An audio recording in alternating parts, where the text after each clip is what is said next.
Thank you, Andrew. It is a great pleasure to be able to be here today and to speak with actually what is one of Britain's most influential think tanks on the area of public sector reform. So thank you to you and the team at Reform, and Tim and your team for facilitating and inviting me to speak today. It's particularly good, as Andrew outlined, to have so many chairs of fire and rescue authorities, chief fire officers and others from right across the sector, the fire industry and those with an interest in it in the audience today. But before I come on to the core of the things I want to say, I just want to start by offering my, and I'm sure everybody in the room's, condolences to the family, friends and colleagues of both Tom Naples of the Northumberland Fire and Rescue Service and Fire Officer Alan Grant from Surrey Fire and Rescue Service, both of whom sadly passed away recently. My thoughts, as I'm sure everybody in the rooms are, with them and their families and their work colleagues, at what is always an incredibly difficult time. Now, last year, as Andrew rightly said, the Prime Minister, when she was Home Secretary, addressed Reform, outlining her vision for the future of the Fire and Rescue Service. She set out a programme of reform that was as radical and as ambitious as the one she had laid out for policing in 2010. And she explained her aspiration for a more accountable, more efficient and professional fire and rescue service. So it is fitting here today at this point to address you less than a week after the Policing and Crime Bill gained royal assent and became the Policing and Crime Act 2017, which in itself enables further transformation of local fire governance and seeks to drive further and greater collaboration. In July, I was fortunate and pleased to be appointed as the new Minister for Policing and the Fire Service, and I continue to be hugely impressed by the work our firefighters do every single day, the challenge they face when they go on duty every time, the bravery they show, whether it's responding to a fire, a flood, the collapse of a building or a road traffic accident. Our fire and rescue teams do stellar, impressive work. And I have been fortunate enough to see how the service is changing. Services across the country are transforming and seizing opportunities for more collaboration, and rightly so. We have seen over the last period a significant reduction in the number of fires and fire fatalities, actually over the last decade especially. There's been a 50% reduction in the number of fires and more than a 20% drop in the number of fire fatalities. And in April this year, we will see the creation of the National Fire Chiefs Council, which will be in itself a positive step forward, transforming the operational voice of the service. And I just want to also congratulate Roy Wiltshire on your appointment, Roy, and I look forward to seeing your delivery plan, which I hope will be big and bold and ambitious for the future of the service. But also, having worked with the fire service from late 2012, I've also seen the problems. Outdated working practices, a lack of diversity and no independent scrutiny of services. Now, when I spoke to chiefs in September last year, there was an element of realising, as I stood at the lectern at their conference, of saying things that I felt I was saying in 2012 as well. And that's not good enough. It meant that I was reiterating messages as I had done 4 years before. Now, I have at the same time got to say that I have been encouraged to see that reform is happening across the service. But I want it to go further and it must go faster. So today I want to outline what my expectations are, what the government's expectations are for the coming year, and what I think needs to be done to make our fire and rescue service not just the best that it can be, but to continue to develop and be renowned as the best in the world. 2017 will be a big year for fire and rescue.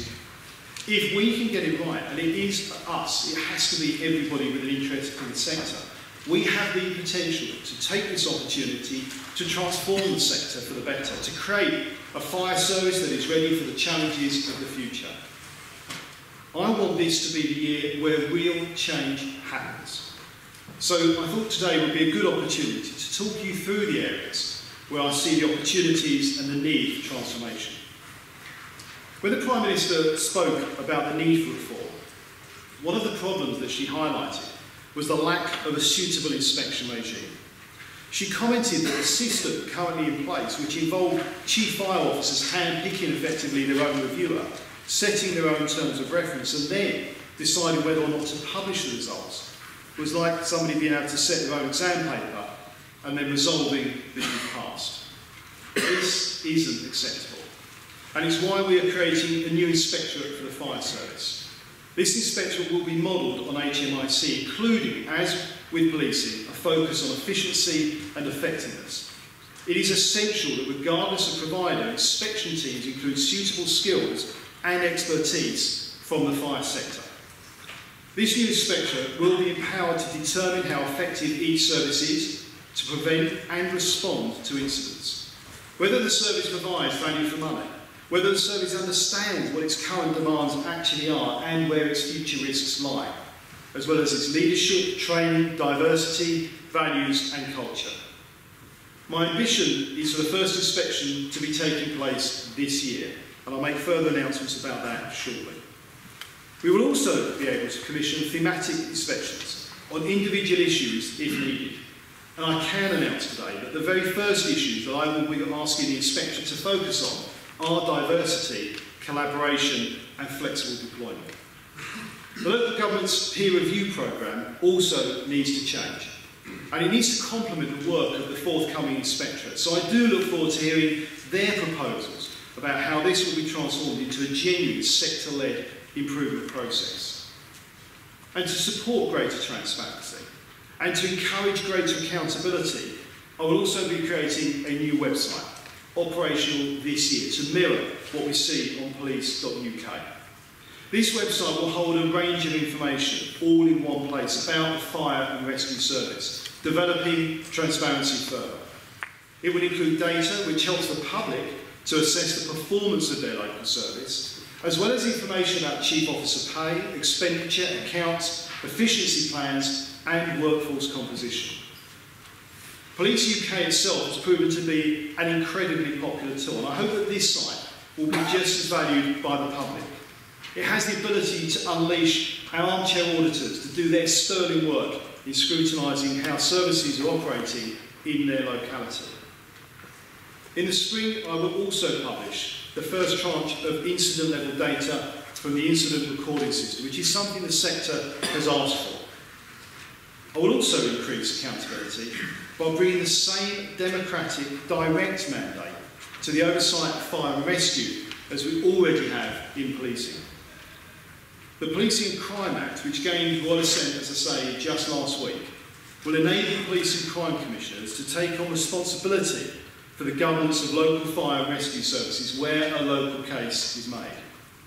And to ensure fire's distinct identity remains, they will be renamed as Police, Fire and Crime Commissioners. By overseeing both police and fire services, I am clear that PCCs can drive the pace of reform, maximise the benefits of collaboration and ensure that best practice is shared. But I also want to be very clear about a couple of things. I'm not proposing a blanket police takeover of fire and rescue services. I'm not proposing the merging of the roles of firefighters and police officers, and I'm not going to be forcing fire services to do this. This is instead an ideal opportunity for fire and rescue services to develop closer and stronger partnerships with policing. Now, of course, it is absolutely right that PCCs must consult local people on their proposals and listen to those local views. And they are, in fact, required to do so in the Act. But if there is a PCC who has a clear case, and we have a fire and rescue authority saying they don't want to see change just because they are comfortable with the status quo, I need to be equally clear, this won't be good enough. I expect fire and rescue authorities to work with PCCs by providing the information they need to develop their proposals. In fact, the Policing and Crime Act places a legal duty on fire and rescue authorities to cooperate and to provide the information that a PCC reasonably requires to build their business case. And I don't want to hear of any further cases where information is unreasonably withheld or where there are attempts to delay business case development. If a fire authority is being obstructed, you need to stop. I urge all of you to work constructively with your PCCs to get the best outcome for your local communities, which is the heart of what all of us want to see. Now, I'm just going to turn to procurement. For example, fire helmets, which are worn up and down the country by firefighters. The problem with firefighter helmets is that while one service is paying £85 for one of them, you can find another paying as much as £252. Last year we revealed for the first time, through a basket of goods exercise, how much fire and rescue authorities spend on 25 common pieces of kit, like uniforms, fire engines and frontline equipment. We revealed that some were paying 5 times more than others for similar or the same equipment. For prices such as breathing kit ranged from £328 to over £1,500. A handheld thermal imaging camera varied by over £4,500, and there was a massive £28,000 difference on the prices paid for staff vehicles. Now, this information is in the public domain on gov.uk, so that the public can also consider how much their service pays for their kit. I am pleased, I have to say, that what I've seen over the last few months, where the sector is starting to respond to these findings and to make changes in how it procures and how it does take forward its procurement practices as a result through the Chief Fire Officers Association's new commercial strategy. But I want every service to be involved in this. It's in everybody's interest to be getting the best deal for local people and for the service.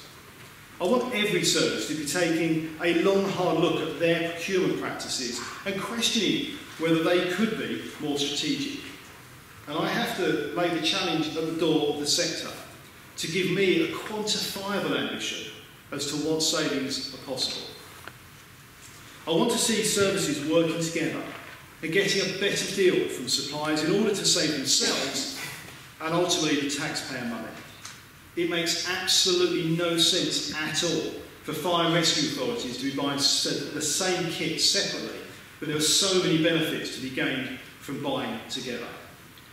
And I will be asking fire chiefs to lay out what they spend when I ask them to repeat the same basket of goods exercise this autumn, when I hope to see that gap between what different services have paid for items narrowing, preferably considerably. But I've also announced today that I will undertake a separate and a more extensive basket of goods in an exercise this spring, in just a couple of months. This exercise will cover wider services, like the cost of facilities management and training procurement, and the results will be published on the government website. But procurement is just one area where efficiency savings can and should be made. I'm also keen for services to keep their eyes open for collaboration opportunities.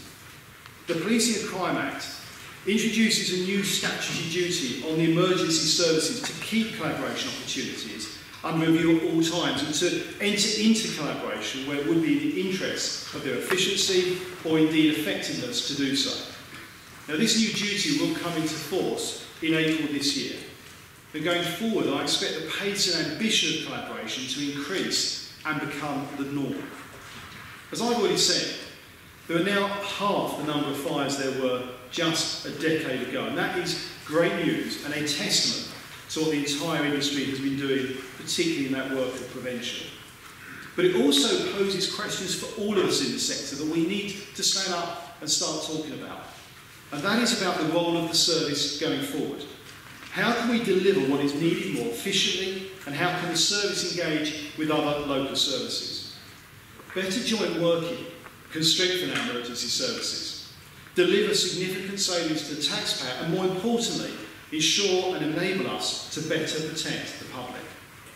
And I will champion best practice. Where we see innovative approaches to joint working, we will get behind it and highlight it. On the flip side, where we see a lack of ambition and action, I will challenge it. Every one of us in this room today has a duty to the sector to make sure we are challenging it.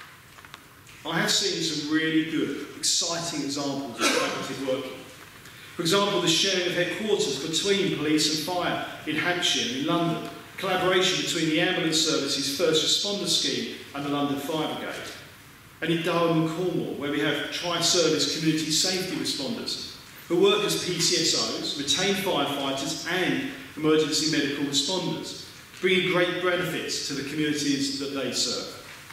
Examples like this do show that the sector is already listening and moving, exactly as Andrew and Tim outlined, with some great collaboration projects already happening.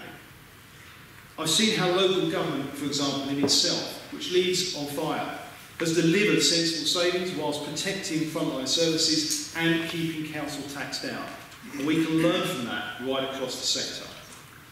And I do know that many services are delivering a range of wider community safety initiatives as well, both independently and in collaboration with other local and indeed national providers to tackle vulnerability and reduce pressure on health and social care services. Where these projects support the key public sector principles of efficiency, economy and effectiveness, and where they deliver genuine and measurable results, I will always do what I can to support them. But we also need to be very clear about the core functions of the fire and rescue service. And we cannot expect this work to be carried out at the expense of those core functions. Nor, of course, would I expect it to be used as an excuse for not considering the scope of workforce efficiencies. I'm all too aware that although there has been a significant reduction in the number of fires and fatalities over the last decade, our most recent figures do show there has been some worrying increases. A 15% increase in the number of people who died last year as a result of fires, and a 5% increase in the number of fires attended. These figures should be, and I know are, for all of us, a stark reminder that we must not and cannot be complacent. We must continue to ensure that we have a clear focus on keeping our communities safe from fire, that core function. And moving on to the workforce, there are just simply problems there that we absolutely have to address. Like everyone in the room, I want all fire personnel, whether full-time, on-call, or a mixture of both, to be the best trained and most professional in the world. And to help with this, I will be establishing a new professional standards body for everyone in the fire and rescue sector, which will help to build a comprehensive professional framework of standards for the service. This will be a body that is of and for the sector, setting standards on a range of issues, including leadership, workforce development, equality and diversity, and codifying effective practice. Having that one central professional body will help fire and rescue staff to think of themselves as one profession with common goals and standards, rather than 45 separate services. This new body will work with all the organisations that are currently devising standards to develop and test new ones and to consider the effectiveness of ones which already exist. I expect the new inspectorate will also inspect against the standards that this body sets, and in turn for the standards body to carefully consider the inspectorate's findings when looking and developing their standards. Now, a working group led by Chief Officer Dave Coe, I want to thank for the work he and indeed Alex Marshall and others have done, has been established already to develop costing proposals and to determine the scope and remit of this body. It will consider two options: a new fire standards body affiliated to the College of Policing, or potentially creating a fully combined College of Policing and Fire. And I expect these considerations will conclude by September, so that the new body will be operational later this year. There is considerable scope to improvement for recruitment, training, development and leadership at every level of the fire and rescue service, and this new body can help deliver just that. But it's not just a new professional body that the service needs. It needs a culture shift as well. I published the Thomas Review in November, which felt a bit like deja vu as I commissioned it in the first place some years before, which made a number of recommendations, which if implemented will secure the future of the service for years to come by creating a diverse working environment, free from bullying and harassment, with strong leadership and more flexible working conditions. Things that I would hope everyone in this room thinks are important for the sector and the teams who work in it. Now, I'm encouraged that the Local Government Association, in partnership with the sector recognises the need to take some action in response to this report and deliver vital reforms to the workforce. And I expect the recommendations of the review to be followed, particularly in relation to reforming the National Joint Council and the Grey Book, and I'll be closely monitoring its progress. I am also heartened by reform in some areas.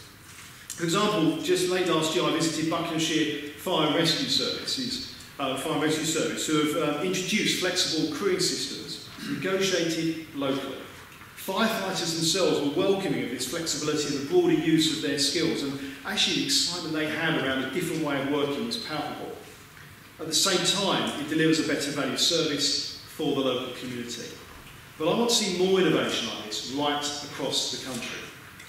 And as the Thomas Review itself made clear, the services culture must change to accept that women and ethnic minorities, together with all groups that make up the diversity of our country's working population, have a place in the fire and rescue service.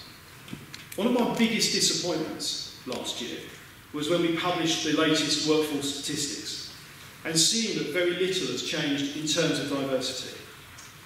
Any workforce should represent the community that it serves, but in fire this simply at the moment is not the case. Firefighters are white and male. To be precise, they're 96% white and 95% male. And I've been to fire stations where I have to say I've noticed more diversity in the fire hoses used than I have in the workforce. And from the reaction I can tell many of you in the room can appreciate that point.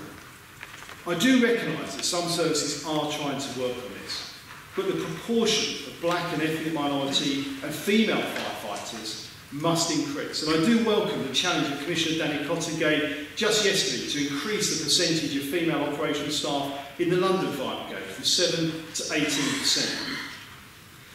And before we get to Q&A, I have heard the excuse many times that this woeful lack, and it is a woeful lack of diversity, is due to a lack of recruitment, a reduction in recruitment in this case.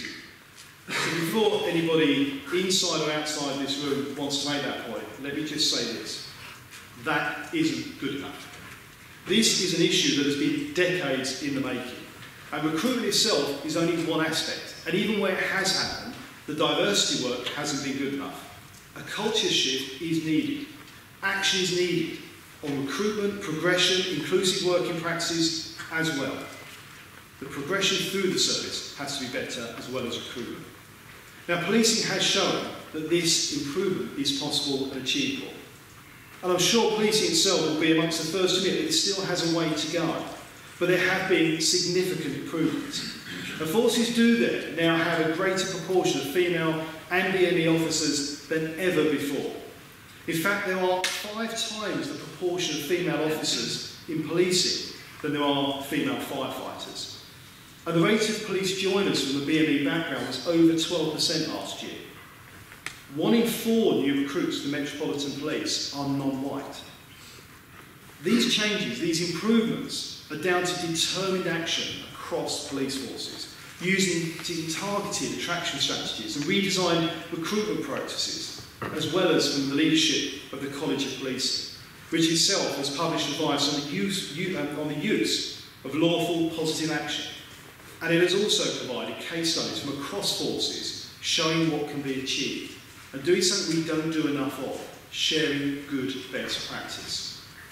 I want the Local Government Association and fire and rescue services themselves to really spring into action on this and to follow the example that the police have set. Once up and running, I also expect the new inspectorate to identify barriers to diversity across services, and for each service to respond to the issues that it faces.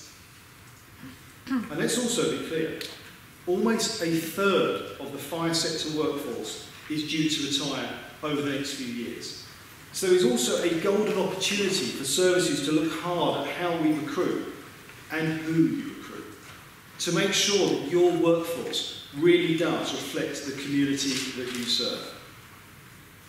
And for those of you and those in the sector who are due to retire soon, I want to thank you for your service. Firefighters give every single day and take a risk every day that they walk into work. And we should be very grateful and actually respect that. But there is one retirement activity that I can't condone, And that is the practice of senior fire officers retiring from their posts and subsequently being re-employed in the same or very similar roles. The sector knows this is wrong, and it needs to stop. I will shortly consult on revising the national framework to discourage this practice in advance of the full review of the national framework later this year. I want to just conclude by saying that the year ahead is going to be a year of change for the fire service. We must all be determined to see 2017 as the year that all of the discussions, all of the work of the last few years starts being put into practice. I want to see a service which is more transparent, more accountable, more efficient and more professional. I want to see services asking themselves the difficult questions like, are we inclusive enough? How do we attract the very best people? Are we providing the best and the most cost-effective service for the benefit of our local community? And to look at how to find solutions to these challenges. And to look across the sector at what others are doing and that we can share and learn from. The changes I've outlined today will all help with this. The National Fire Chiefs Council driving operational change, the Inspectorate to provide assurance and a standards body to support workforce development as well as more transparency and accountability. All of this will be underpinned by a refreshed national framework which will clarify expectations and responsibilities. But ultimately, you will know better than I, sitting here this morning with your experience in the fire sector, that this reform agenda, as Andrew rightly outlined in his opening remarks, cannot be and should not be simply owned by Whitehall. The Local Government Association, CFOA, the new National Fire Chiefs Council, must be the organisations absolutely at the heart of this agenda with our PCCs. We as leaders owe it to the brave firefighters on the front line and all who work within the sector to make sure we are working with them to build the right, strong institutions to support their hard work and dedication. And I want each and every service to bring about the changes which could benefit all of you. And I look forward to seeing the results of that work. Thank you.